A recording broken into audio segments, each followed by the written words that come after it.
నిర్గమకాండం 24వ అధ్యాయం 7వ వచనాన్ని ఒకసారి మనం చదువుదాం. నిర్గమకాండం 24వ అధ్యాయం 7వ వచనాన్ని, పేజీ నెంబర్ చెప్పండి. 65వ పేజీ అంట. చూడండి, చిన్నపిల్లలు కూడా బైబిల్ తీయండి. 65వ పేజీ, నిర్గమకాండం 24వ అధ్యాయం 7వ వచనం. ఇప్పుడు చదువు. అతడు నిబంధన గ్రంథములు తీసుకొని ప్రజలకు వినిపింపగా వారు యెహోవా చెప్పినవన్నీ చేయుచు విధేయులమై ఉందుమనిరి. ఆయన గ్రంథం తీసి చదివి చెప్తున్నప్పుడు ప్రజలందరూ కూడా ఆ విషయాలు విని ఏమంటున్నారు? దేవుడు చెప్పిన వాటన్నిటికీ కూడా మేము విధేయులమై ఉంటాము అని చెప్పారు. ఇప్పుడు మనల్ని కూడా చెప్పిన సాక్ష్యం అదే. మేమన్నీ విన్నాము, ప్రార్థన చేసుకున్నాం, ఇంకా అలా ఉంటామని ఒక తీర్మానంతో వాళ్ళు తృప్తిగా వచ్చారు. దేవుడు చెప్పినవన్నిటికీ కూడా మేము విధేయులమై ఉంటాం. ఈరోజు మీరు ఈ ఈ ఈ వాక్యానికి ఒక చిన్న పేరు పెట్టుకోండి, విధేయత. ఈ అంశంగా విధేయత అన్న ఒక చిన్న పేరు పెట్టుకోండి.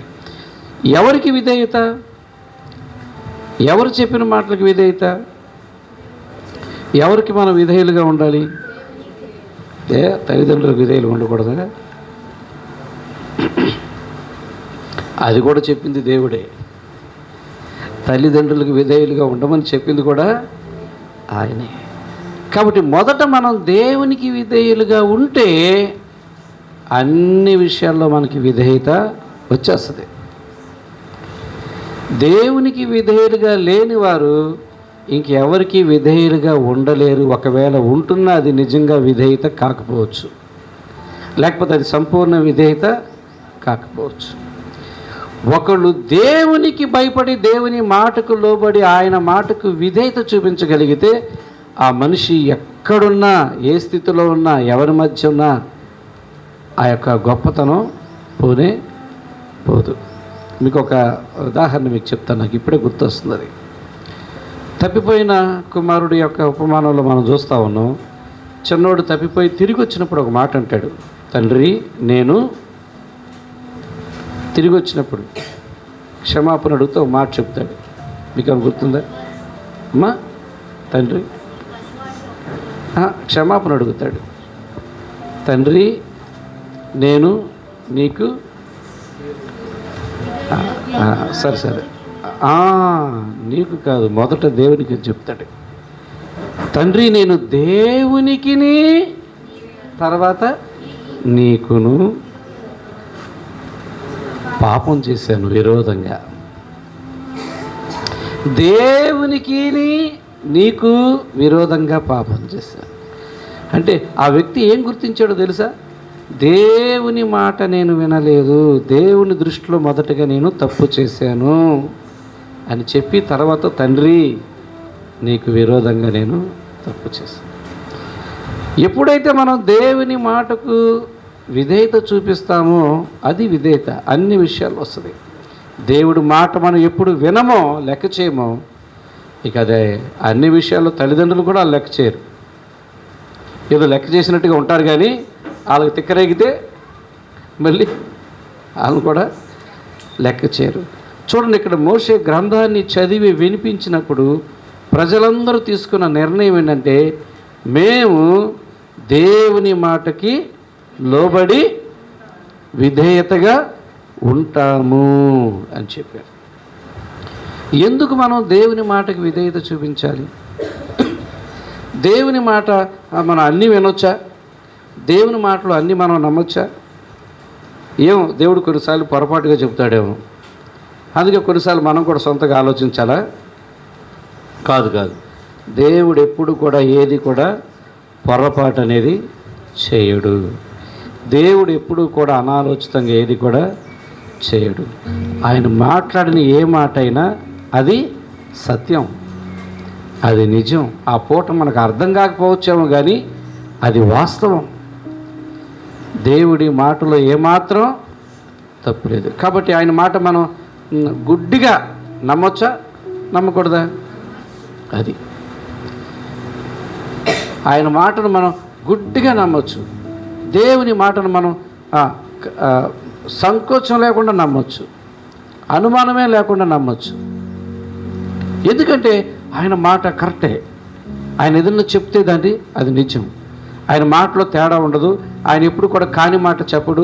ఆయన ఎప్పుడు కూడా అదే పొరపాటుగా కూడా ఆయన ఏది మాట్లాడు.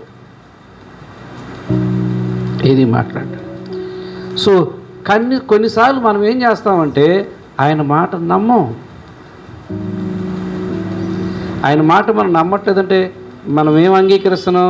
దేవుడి మాట కూడా పొరపాటు అయి ఉండదుగా, దేవుడు కూడా పొరపాటున అని ఉంటాడుగా, దేవుడు కూడా పొరపాటుగా అలా మాట్లాడి ఉంటాడుగా, దేవుడికి ఈ విషయం తెలుసో తెలీదో అన్నట్టుగా కూడా చేస్తాం మనం. ఆ వ్యత్యాసాన్ని ఒకసారి మీకు కొంతమంది భక్తుల జీవితాలు మీ ముందుంచి ఆ తేడా చెప్తాను మీకు. ఆ అపనమ్మకంతో ఆయన నమ్మడం ఎలాగో, పూర్తిగా ఆయన మాటకి విధేయవడం ఎలాగో రెండు విషయాలు మీకు తెలియజేస్తాను. మొదటి వ్యక్తిగా మనం చూస్తే అబ్రహాము. ఆదికాండం 22వ అధ్యాయంలో 1, 2, 3 వచనాలు ఒకసారి మనం చూస్తే, ఆదికాండం 22వ అధ్యాయం. ఆ సంగతులు జరిగిన తర్వాత దేవుడు అబ్రహామును పరిశోధించెను. ఎట్లనగా, అబ్రహామా, చిత్తం ప్రభువా అని అన్నాడు. నేను చెప్పేస్తాలే. ఇక దేవుడు అబ్రహాముతో పరీక్షించడానికి పిలిచి, అబ్రహామా, నీకు ఒక్కడైన కుమారుని తీసుకొని నువ్వు పలానా చోటుకు వచ్చి బలి అర్పించబడు. అప్పుడు అబ్రహాం ఏమైనా అడిగాడా? అసలు దేవుడు అడిగింది ఎలాంటిది? గుండెలు బాదుకునేలాంటిది అడిగాడు, రొమ్ము బాదుకుని ఏడ్చేలాంటిది అడిగాడు. అదే మనమైతే అక్కడ కొప్పుకుని, అయ్యా ఈ ఒక్కటి తప్పించి ఇంకేమన్నా అడిగయ్యా అనేవాళ్ళం మనం, అవునా? అదే, అయ్యా ఇది నువ్వు అడగకూడదు కదా అయ్యా, ఇది ఎలా అడిగావయ్యా అని ఆయన్ని మనం ప్రశ్నించేసుకోవడం. లేకపోతే, అయ్యా ఇది నా వల్ల కాదయ్యా, ముందు నన్ను చంపుకో, నేను చూడలేనయ్యా అనేవాళ్ళం. అబ్రహాం ఏం నమ్ముతున్నాడు అంటే, దేవుడు ఎప్పుడు కూడా తప్పు మాట్లాడు, దేవుడు ఎప్పుడు కూడా అనాలోచితంగా చెప్పడు. దేవుడు ఏదైనా చెప్పాడంటే ఖచ్చితంగా దాని వెనకాల ఏదో ఉంటుంది, కారణం ఏదో ఉంటుంది. ఆ పూట ఆ మాట మనకు ఎలా ఉందంటే చాలా కష్టంగా అనిపించింది. బిడ్డని తీసుకొచ్చి బలి ఇమ్మంటది, ఎంత భయంకరమైన మాట అది. ఆ పూట అది మనకు చాలా బాధగా అనిపిస్తుంది. ఇదేంటి మాట, ఇలా అడగొచ్చా, అసలు నువ్వేగా ఇచ్చావు, నువ్వెందుకు మరి ఇలా చేసావు అని రకరకాలుగా ఉంటుంది మన ఆలోచన. నిత్యమైన విధేయత ఎలా ఉంటుందండి? అయ్యా అవునా, అలా చేయనా అయ్యా, అలాగయ్యా చేస్తానయ్యా, చేస్తాను. బాధ ఉంది, కానీ మనిషి ఎంత స్టాండర్డ్గా ఉన్నాడో చూడండి. కష్టం ఉంది, కానీ మనిషి ఎంత దేవుని మీద నిక్కాసుగా ఉన్నాడో. ఇక మాట్లాడలేదంట. తెల్లవారుజామున, ఆ మాట ఉందా 3వ వచనంలో అనుకుంటా, తెల్లవారున లేచి, తెల్లవారినప్పుడు అబ్రహాము లేచి ఇక తన పనివారిని తీసుకొని ప్రయాణం వెళ్ళిపోయాడు. ఇకంతే, మాట్లాడలేవు. అదే మనమైతే రాత్రి అంతా ప్రార్థన చేసేవాడు, అయ్యా అయ్యా మనసు మార్చుకోయ్యా, ఇది అట్ట కాదు కానీ ఇంకోటి చెప్పయ్యా నా మనసు బాగాలేదయ్యా అంటే. విధేయత గురించి నేను మాట్లాడుతున్నాను, మీ మనసులో అది పెట్టుకోండి. విధేయత అంటే ఎలా ఉంటుందంటే ఇలా ఉంటుంది. ఏమయ్యా ఆయన చెప్పాడని నువ్వు అలా గుడ్డిగా చేసేస్తున్నావేంటి, తీసుకెళ్ళిపోతున్నావేంటి పిల్లోడిని అని ఎవరైనా అడిగితే బహుశా ఆయన ఏం చెప్పుండేవాడంటే, ఆయన మాట నేను వింటానంతే, ఇంక నేనేం చెప్పలేను. ఆయన మాట అంటే నేను వింటానంతే, ఆయన చెబితే నేను వింటానంతే, నేను ఇంకేం చేయడానికి ఆలోచించడానికి కూడా నాకు ఇష్టం లేదు. నేను ఆయన్ని ఆ స్థాయిలో నమ్ముతున్నాను.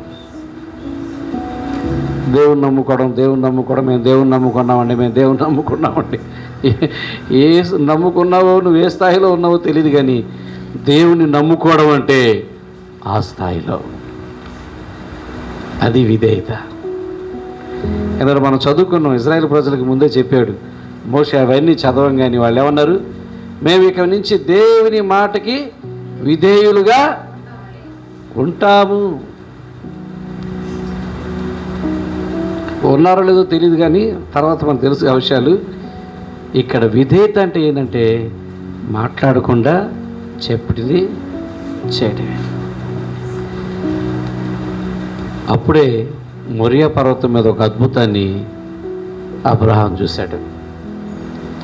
విధేయత ఆ స్థాయిలో మనం దేవుని మీద నమ్మకం పెంచుకొని మనం విధేయులుగా ఉంటే నిజంగా దానికి తగ్గట్టే మనం చూస్తాం. కొన్ని అలాంటిది క్రొత్త నిబంధనలో కూడా మనం చూడొచ్చు. ఒక పెళ్ళిలో ఏం చేస్తారు వాళ్ళందరూ? యేసు ప్రభు తల్లి చెప్పుద్ది, ఆయన ఏం చెప్తాడు అది చేయండి అంతే అంటది. ఆయన ఏం చేశాడు? సంబంధం లేకుండా చెప్పాడు, అయిపోయింది ద్రాక్షారసం, ఈయన నీళ్లు నింపన్నాడు. అయ్యా ద్రాక్ష నీళ్లు నింపండి అంటాడు. అక్కడ కూడా వాళ్ళు ఏం మాట్లాడలే, చెప్పింది మాత్రమే చేశారు. సో ఆ పూట కూడా ఏం అర్థం కాకపోవచ్చు, ఆ క్షణం ఏం అర్థం కాకపోవచ్చు. ఇదేంటారా బాబు, అవసరం ఒకటి, ఈయన చెప్పేది ఒకటి, సంబంధం లేకుండా చేస్తున్నాడు. అవును, ఆయన కార్యాలు కొన్ని ఎలా ఉంటాయంటే సంబంధం లేకుండా ఉంటాయి, మ్యాచ్ అవ్వు, మన ఆలోచనకి అవి సెట్ అవ్వవు, మనం ఊహించినట్టుగా ఊహకు అందదు, మన ఊహకు అందవయి. అవన్నీ కొన్నిసార్లు చాలా వ్యత్యాసంగా ఉంటాయి, కానీ తుదకు ఓ అద్భుతాన్ని చేసే తీరతాయి. అది కాబట్టి అబ్రహాము ఎంత చక్కగా విధేయత చూపించాడో మనం చూసాం. అదే సమయంలో కొంతమంది మాట వింటారు, కానీ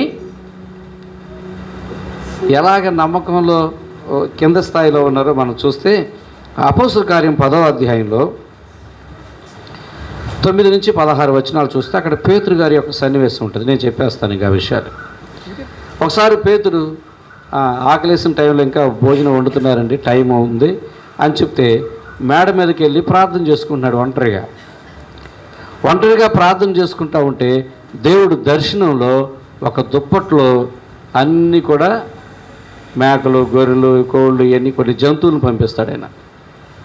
అలాంటివి కొన్ని జంతువులను పంపిస్తే అందులో ఒకటి కూడా ఈయన తినేది లేదు. దేవుడు పంపించింది ఎవరు? దేవుడు పంపించాడు. ఏమన్నాడు? వీటిని చంపుకొని తిను, ఆకలితో ఉన్నావు కదా అన్నాడు. సరే, ఆ దుప్పట్లోకి ఈయన చూస్తే ఈయన తినేయగలిగినవి ఏమీ లేవు. అంటే ఈయనకి ఇష్టం లేక కాదు, అవి తినకూడదు, ఇది తినకూడదు, ఇది తినకూడదు అనుకొని కొన్ని పెట్టుకున్నాడు. కానీ తినమని చెప్తుంది ఎవరు? అప్పుడు పేతురు ఏమన్నాడు? సార్ అయ్యా, ఏంటి తినమని నాకు పంపించావు? ఈయన తినడం, ఈ నాకు అలవాట్లేదు, ఈ నాకు వద్దు అన్నాడు. చెప్పండి, ఈ విధేయత బాగుందా? అబ్రహాము విధేయత బాగుందా? ఎవరి స్థాయి విధేయతలో ఏ స్థాయిలో ఎదిగారో మీరు గుర్తించాలి. దేవుడు చెప్పింది దేవుడు, పంపించింది దేవుడు. అప్పుడు అంటాడు, ఏమయ్యా, దేవుడు పవిత్రపరిచిన వాటిని నువ్వెవరు అపవిత్రం చెప్పడానికి అంటాడు. అలాగా అయ్యో సారీ నేను అలాగ అనేసాను ఈయన చెప్తున్నాడు, ఆయనకి దేవుడికి చెప్తున్నాడు. సో దాని విషయం ఏంటో అర్థమైంది, ఎక్కడికి వెళ్ళాలో ఏంటో. అప్పుడు పశ్చాత్తాపడ్డాడు. సరే ప్రభా, నువ్వు చెప్పిన తర్వాత నేను విధేయత చూపించకపోతే అది విధేయతే కాదు అనుకున్నాడు. దాని భావం ఏంటని ఆలోచించే లోపల కబురు వస్తుంది, కానీ వెళ్ళాల్సిన చోటికి వెళ్ళాడు. నేనేం చెప్పదలుచుకున్నాను ఇక్కడంటే, దేవుడు చెబితే అది చేశాడా, ప్రశ్నించాడా? అది అప్పుడు అది పూర్తి విధేయత ఎలా అవుతుంది? నువ్వు ప్రశ్నించావంటే అది సంపూర్ణ విధేయత కాదు. ఇంకో వ్యక్తి ఉన్నాడు, అదే అపోస్తలుల కార్యం 9వ అధ్యాయం 11 నుంచి 15 వచనం వరకు చూస్తే అననీయ అనే ఒక వ్యక్తి ఉన్నాడు. మనందరూ తెలుసు, సౌలు దమస్కు మార్గంలో వెళుతున్నప్పుడు దేవుడు దర్శిస్తాడు. అక్కడ ఆయనకి కళ్ళు పోతాయి, ఆయన ఒక ఇంట్లోకి వెళ్ళి ఉంటాడు. సో అక్కడ ఉండి ప్రార్థన చేసుకుంటూ ఉంటాడు. అప్పుడు దేవుడు అననీయకి దర్శనమిచ్చి అననీయతో చెప్తాడు, అననీయ, నువ్వు తిన్నని అన్న ఒక వీధి ఉంటుంది, అక్కడికి వెళ్ళి పలానా చోట పలానా ఇంట్లో పలానా వ్యక్తి తార్సు వాడైన సౌలు ఉంటాడు, అక్కడికి వెళ్ళి అతనికి నువ్వు ప్రార్థన చేయంటాడు. అతనికి ప్రార్థన చేయాలి. అప్పుడు ఈయన ఏమంటాడో తెలుసా? చదువుతారా? చదవండి. అందుకు అననీయ, ప్రభువా, ఈ మనుషుడు ఎలాంటివాడో తెలుసా? యెరూషలేములో ఉన్న పరిశుద్ధులకి చాలా కీడు చేశాడు. అతని గురించి చాలామంది తెలుసు ఆయన సంగతి.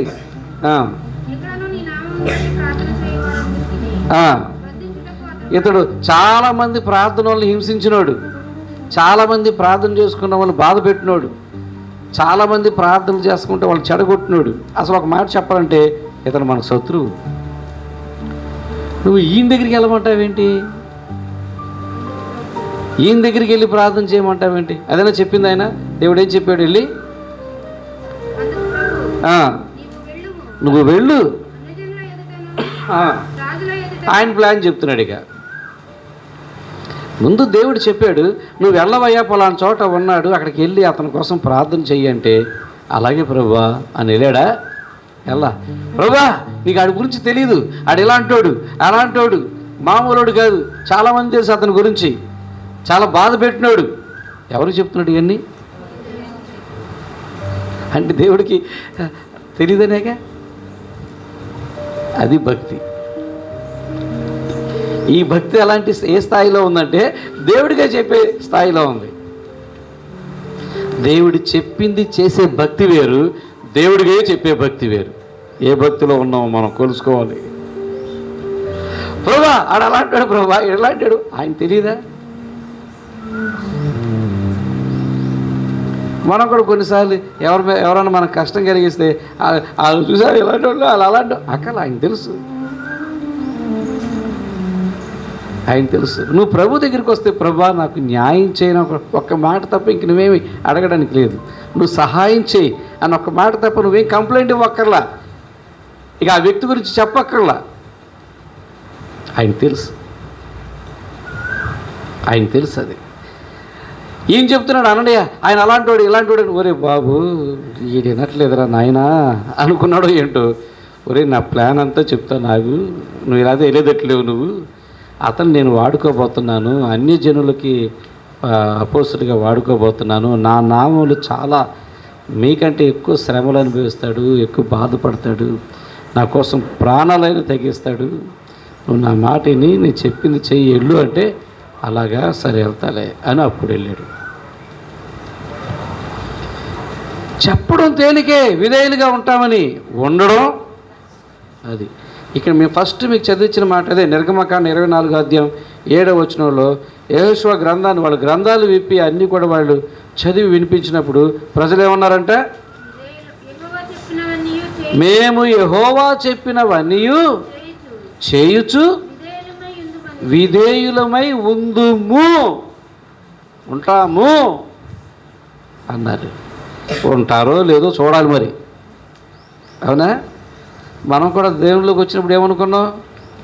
బాప్తిజం పొందంగానే ఈ రోజు నుంచి సప్పగా సగం చెడిపోతాను, సగం ఉంటాను అని అనుకున్నారా?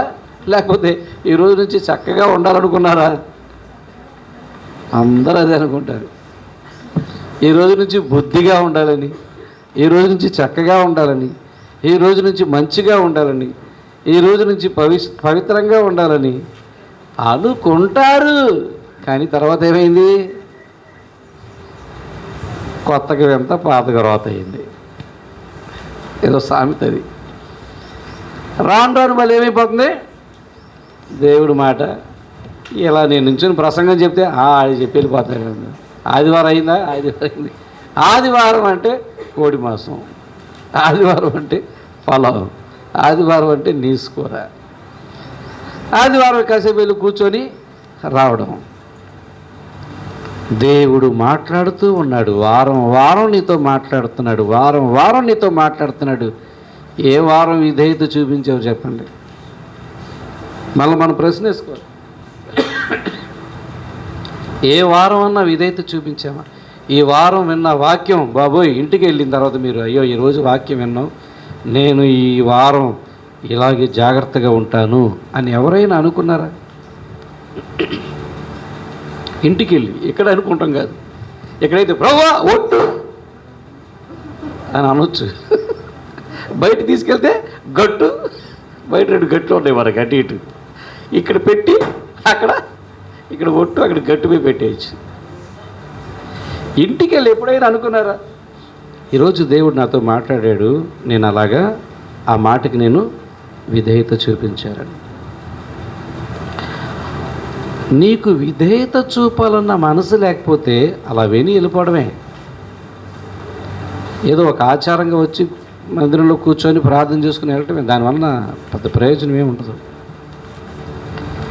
విధేయత చూపగలిగితే, మాట వినగలిగితే, మాటను అనుసరించగలిగితే ఆ మాట అద్భుతాలు చేస్తుంది.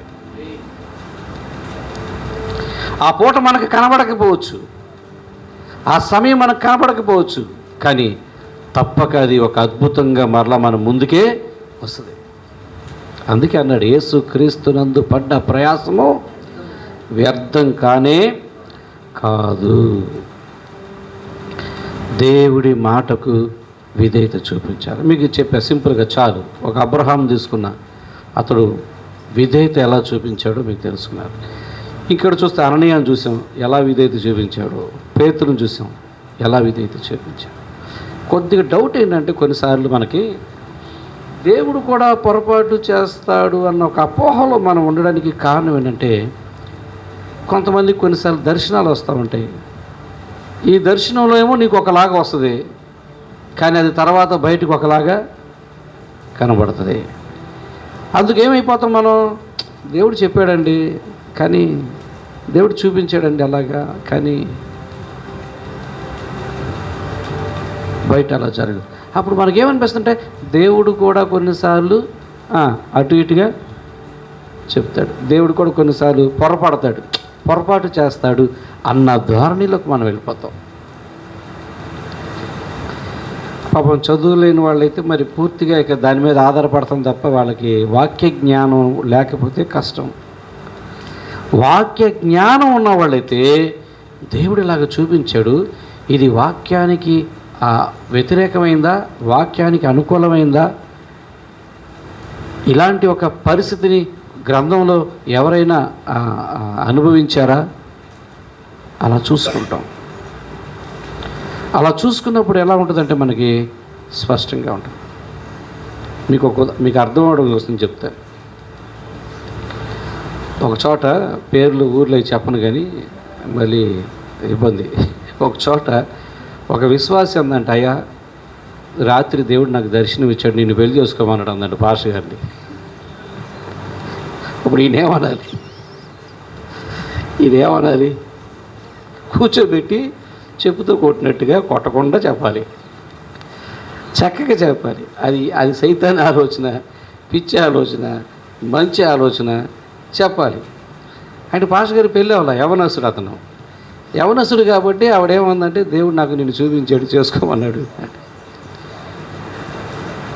ఈయనేం చేశాడు, నిజమే కావాల్సిన అనుకొని ఇక వీళ్ళకి చెప్పాడు. సరే, అది వేరే విషయం. దేవుడు కానీ తీసుకున్న నిర్ణయాలు అలాంటివి తీసుకుంటాడా? ఒకవేళ తీసుకుంటే యువతల వ్యక్తి కూడా ఏంటంటే వివాహం కోసం ఎదురు చూస్తూ ఉండాలి, ఇతడు కూడా ప్రార్థన చేసుకుంటూ ఉండాలి. అసలు ఏ సంబంధం లేకుండా అలా రాగానే ఎవరో చూసి నాకు ఇలా దేవుడు చెప్పాడంటే అది ఎంతవరకు తీసుకుంటాం? సో ఇది ఒక ఉదాహరణ. ఇలాంటి చాలా ఉంటాయి, చాలా ఉంటాయి. సో అన్ని దర్శనాలు ఈ దేవుడని మనము పొరపాటు పడుతున్నాం అంతే. దయ్యం కూడా మనల్ని ప్రేరేపిస్తుంది, పిశాచి కూడా మనల్ని ప్రేరేపిస్తుంది. కాబట్టి అప్పుడే మనకు అర్థం కావాలి పిశాచి ప్రేరేపణ ఏంటి, దేవుడు ప్రేరేపణ ఏంటి అనేది. అది తెలియాలి అంటే వాక్యం ద్వారానే తెలియాలి. ఇప్పుడు మీకు చెప్తా, వివాహం పెళ్లి గురించి చెప్పాను కాబట్టి దీన్ని బైబిల్ ఉదాహరణ చెప్తా. మరియమ్మతో ఏం చెప్పాడు దేవదూత, నువ్వు గర్భం ధరిస్తావు, కుమారుని కంటావు, నువ్వేం ఇబ్బంది పడమాక, నువ్వు పెళ్లి చేసుకో, దాని గురించి ఏమి ఇచ్చేమాక చెప్పాడు. అవతలకి వెళ్ళి ఏం చెప్పాడు యోసేపుకి, నువ్వు ఆవిడని వదిలేమాక, కంగారు మాకు, ఇది దేవుడి వల్లనే జరుగుతుంది, నువ్వు కొంప తీసి ఆవిడని వదిలేస్తావేమో, ఇది దైవ ప్రణాళిక అని ఇతను చెప్పింది. ఇప్పుడు ఇద్దరు క్లారిటీ ఉందా? ఎవరిచ్చారు? మనుషులు ఇచ్చారా, దేవుడు ఇచ్చాడా? అది అటు ఆవిడ దేవుడికి లోబడింది, ఇటు కూడా ఈయన దేవుడికి అలా లోబడ్డారు. కాబట్టి సమస్య ఎంత పెద్దదైనా వాళ్ళు కలిసి సమస్యే లేనట్టు ఉన్నారండి. అది పెద్ద సమస్య కదా, చిన్నది కాదు. కానీ వీళ్ళు ఎలా ఉన్నారు? చక్కగా సమస్యే లేనట్టుగా కాపురం చేశారండి, కలిసి బతికారండి. దేవుడు తీసుకునే నిర్ణయాలు అలా ఉంటాయి. అందుకు మనకేంటంటే వాక్య జ్ఞానం కాస్త అర్థమైందనుకోండి, దేవుడు ఎప్పుడు కూడా పొరపాటు చెయ్యడు అన్నది మనకి నిర్ధారణ అవుతుంది. ఆ మనసు వస్తే అప్పుడు దేవుడు చెప్పిందల్లా చేస్తాం మనం. ఆయన ప్రతి మాటకు మన విధేయత చూపిస్తాం, లేకపోతే చూపించలేము. మనం చూపించే విధేయత ఎలా ఉంటుంది? ఇటు అననీయలాగా, లేకపోతే పేతురులాగా. ఆయన ఏంటో మనకు తెలిస్తే మనం చూపించే విధేయత ఎలా ఉంటుందంటే అబ్రహాం లాగా. కాబట్టి నేను ఈ మాటతో ముగిస్తున్నాను. మీ విధేయత, మన విధేయత ఎలా ఉందో మనం ఒకసారి చెక్ చేసుకుందాం. ఏ స్థాయిలో మనం విధేయత చూపిస్తున్నాం? వీళ్ళు కూడా అన్నారు, ఏమన్నారు? వాళ్ళు గ్రంథం చదివి చెప్పగానే ఆ రోజు ప్రజలంతా ఏమన్నారు? మేము యెహోవా చెప్పినట్టుగా ఆయన మాటకు మేము విధేయులై ఉందుము అని ఒక తీర్మానం తీసుకున్నారు. ఎప్పుడు? వాక్యం వినగానే, గ్రంథం చెప్పగానే. ఆ తర్వాత ఉన్నారా మరి వాళ్ళు? అది మాట చెప్పడం వేరు, తీర్మానం తీసుకోవడం వేరు, నిలబడటం వేరు. మాట చెప్పినంత మాత్రాన, ఒట్టేసి తీర్మానం తీసుకున్నంత మాత్రాన నిలబడలేము. ఒకవేళ నిజంగా నువ్వు అది నమ్మి విధేయత చూపిస్తే దాని తరహా జరిగే ఆ పరిణామమే వేరు, ఆ పరిస్థితే వేరు, ఆ పరిస్థితులే వేరు. సో దేవుణ్ణి మనం విధేయత చూపడం అనేది మీరు అర్థం చేసుకోండి. ప్రతి వారం వచ్చి వెళుతున్న మీరు, దేవుడు మీతో ఏం మాట్లాడుతున్నాడు ఆ వారం అంతా ఒక్క మాట మీ హృదయంలో పెట్టుకోగలిగితే ఆ మాటే ఆ వారం అంతా మిమ్మల్ని రక్షిస్తుంది.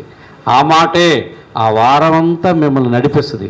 ఆ మాటే ఆ వారం అంతా మీకు సహాయం చేస్తుంది.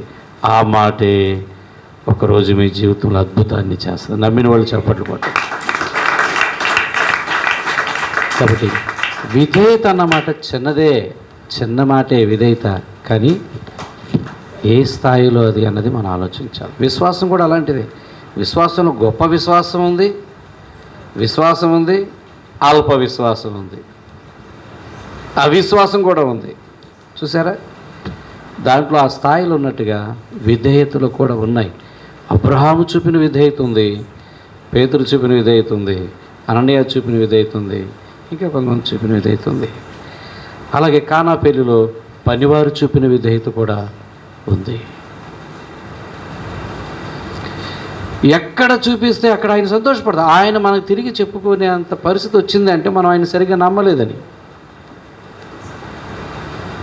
కాబట్టి నమ్ముకున్నాను, నేను దేవుణ్ణి నమ్ముకున్నాను, నేను దేవుణ్ణి నమ్ముకున్నానని చెప్పే ఈ నోటితో ఎంత నమ్ముకున్నావో కాస్త లోపలికి వెళ్ళి కూడా మనం ఆలోచించాలి. సరిగ్గా లేకపోతే ఆయన మీద సరైన నమ్మకంలో మనం రావాలి. అప్పుడే మనం దేవుణ్ణి నమ్ముకున్నట్టు, అప్పుడే మనం దేవుణ్ణి నమ్ముకున్నట్టు. అప్పుడు మనం దేవుణ్ణి నమ్ముకున్నట్లయితే ఆయన నమ్మిన వారిని ఆయన ఎప్పుడు కూడా త్రోసివేయడు. ఆయన నమ్మిన వారిని ఆయన ఎప్పుడు కూడా ఒమ్ము చేయడు. తోసేశాడా? మరియా పర్వతం మీదకి వెళ్ళినప్పుడు ఆగు అన్నాడు. తీసుకురమ్మన్నా ఇవ్వమన్నావు, నువ్వే అన్నావు, రెడీ అయిపోయాను. ఆగమని నువ్వు అన్నావు, ఆగిపోయాడు. ఏం చేయమంటావు అయ్యా? వద్దు ఇమ్మాగా. అలాగే మరి అదిగో ఆ పొట్టేలు ఉంది అక్కడ తీసుకెళ్ళి. అలాగే అయ్యా ఆపుతాడు దేవుడు. కొన్నిసార్లు మనల్ని పరీక్షించడానికి అలా చేసిన ఆయన తగిన సమయంలో ఆయన ఇంకోటి చూపిస్తాడు. ఇదిగో. సో దేవుడు అలాంటి గొప్ప దేవుడు. ఆయన మనం అర్థం చేసుకోవడంలోనే చిన్న చిన్న పొరపాట్లు ఉన్నాయి. బాగా అర్థం చేసుకుందాం, మనం విధేయత చూపిద్దాం. విధేయత యథార్థతతో ఆయన మనం ఆరాధిద్దాం. దేవుడి మాటలు మనందరి వెనుకడిలో దీవించునుగాక. ఆమేన్. ప్రార్థన చేసుకుందాం. అందరు లేచి నిలబడండి. ఒకళ్ళు ప్రార్థన చేయండి.